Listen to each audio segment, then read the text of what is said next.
Samsung is kicking off 2021 with a bang, unveiling the new Galaxy S21 lineup today, about a month earlier than it typically does. Now, due to the pandemic, today's launch event was completely virtual, which is perfectly fine, though it would have been nice to have some hands-on time with the new devices. But our review units are currently in the mail, so we should have those within the next day or two. For now, let's go over the details of the new phones. There's definitely a lot to talk about, so let's get started. Just like last year, Samsung's 2021 lineup consists of three different devices: the Galaxy S21, the S21 Plus, and the S21 Ultra. The differences between the S21 and the S21 Plus are less apparent than they were last time around, but the Galaxy S21 Ultra has been beefed up even more, delivering that ultimate smartphone experience if that's what you're into.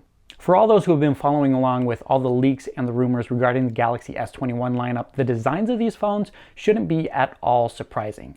All three sport the same overall fit and finish, with a glass back panel with a rear camera module that's been pushed over all the way to the left and all the way up to the top to meld into the metal frame of the phone. It's really quite elegant when you compare it to what Samsung delivered in 2020. Okay, so I know everyone wants to get to the specs and how these devices differ, but let's talk about pricing for a minute, because this is really important. Surprisingly, all three of these devices are coming in cheaper than their 2020 counterparts, a welcome change after 3 years of skyrocketing prices. Across the board, the Galaxy S21 lineup is $200 cheaper, coming in at $799, $899, and $1199 respectively for the Galaxy S21, S21 Plus, and the Ultra. While the phone's price isn't technically a feature that people actually buy, it's definitely one of the most compelling reasons you should actually upgrade to these devices this year.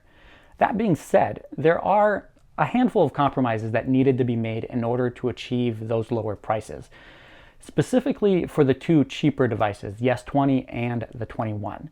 Now, if you're comparing specs between last year's models and the new S21 devices, you'll notice that the S21 and the S21 Plus have been downgraded from 12 gigabytes of RAM to 8 gigabytes, and the resolution of their displays at 6.2-inch and 6.7-inch AMOLED displays have dropped from Quad HD Plus to Full HD Plus. Now, if you've been keeping track, the last time that a Samsung flagship device had a Full HD Plus display was with the Galaxy S5, which was years ago. To be honest, I don't think either of these downgrades is going to be a huge issue for most buyers, since Android performs really well with 8 gigabytes of RAM, and I personally set the resolution of my Galaxy S21 Plus last year to Full HD Plus so that I could always take advantage of the 120 Hz refresh rate. Now, the new phones do come with the 120 Hz refresh rate again, but this time around, Samsung is going with a flat display, which will reduce glare and improve usability by reducing the number of false taps on the screen. When it comes to performance, all three phones are going to be using the same Snapdragon 888 with integrated 5G connectivity in North America and some Asian markets, with Samsung's Exynos 2100 for markets in Europe and India. Now, while I haven't tested the chipset quite yet, Qualcomm claims that the Snapdragon 888 can deliver a 25% improvement on the CPU side, while the integrated Adreno 660 GPU is expected to deliver a 35% in graphics rendering. Needless to say, the three Samsung Galaxy S21 devices are going to be incredibly powerful this year, so you can throw pretty much anything that you want at it without seeing any issues in performance. For all of you interested in what the cameras can do, the camera setup between the Galaxy S21 and the S21 Plus is identical. Both of them featuring a 10 megapixel selfie camera that peeks through the display up front and a triple camera module on the back, featuring two 12 megapixel cameras for the standard and the ultra wide cameras, while the 64 megapixel sensor is being used for the 3x telephoto camera, which, when you put it all together, is the same exact setup that we got last year, save for the time of flight sensor that's been removed from the Galaxy S21 Plus. For batteries, you're looking at the same setup as last year's, with the S21 coming in at 4,000 milliamps, while the S21 Plus featuring a slightly larger 4,800 milliamp hour cell. Switching over to the Galaxy S21 Ultra, this is where you want to spend your money if you're looking for that ultimate smartphone experience.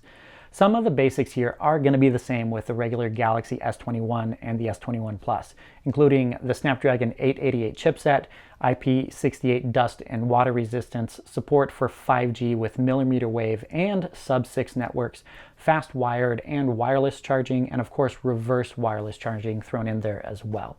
But the real differences come down to the display, battery capacity, cameras, and memory.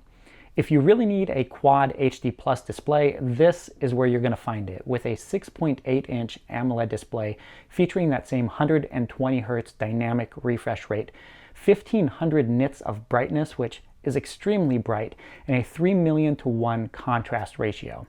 Needless to say, this should be the best display that you've ever seen on a smartphone.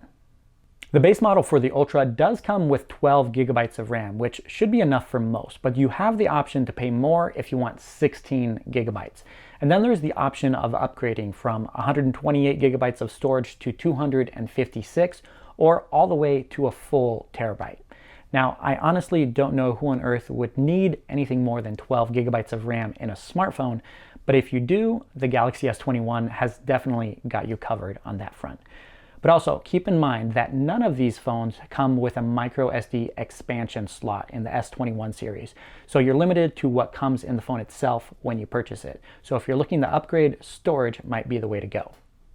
One of the other reasons to consider the Galaxy S21 Ultra is for its cameras. The phone sports 4 sensors on the back of the phone with a 108 megapixel main camera, a 12 megapixel ultra wide camera, and then 2 10 megapixel cameras for its 3x and 10x zoom cameras.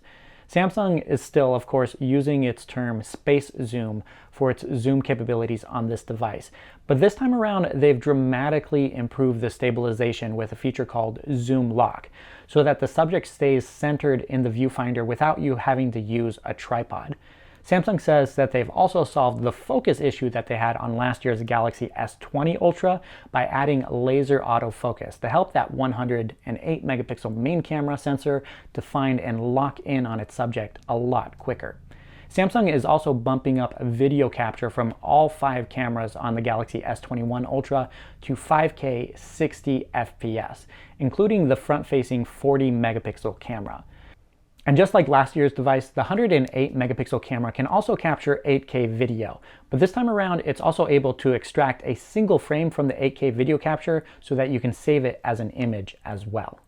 On the battery front, the Ultra packs a 5000 mAh battery cell, which should guarantee a full day of battery life under nearly any condition. And as rumored, you also get the S Pen support like Samsung's Note series, which is a first for a Galaxy S device. It does come as a separate accessory though, or you can use an S Pen that you might already have lying around. What you won't get though is a place to store it inside the device. But Samsung's got you covered on that front as well, since they will be selling a case that will have a slot for the S Pen on the side. As for availability, Samsung is kicking off pre-orders starting today, January the 14th, with a retail debut across the globe starting on January the 28th. And that's going to do it. Let me know what you think of the new Galaxy S21 lineup in the comments below and which device you're probably going to buy. My money is probably on the standard Galaxy S21, but I know a lot of you have got your eye on the Ultra as well. Thank you guys so much for watching. If you want to see my full review of these devices and camera comparisons as well, make sure you subscribe to the channel and hit that bell icon. Thanks again, and I'll catch you in the next one.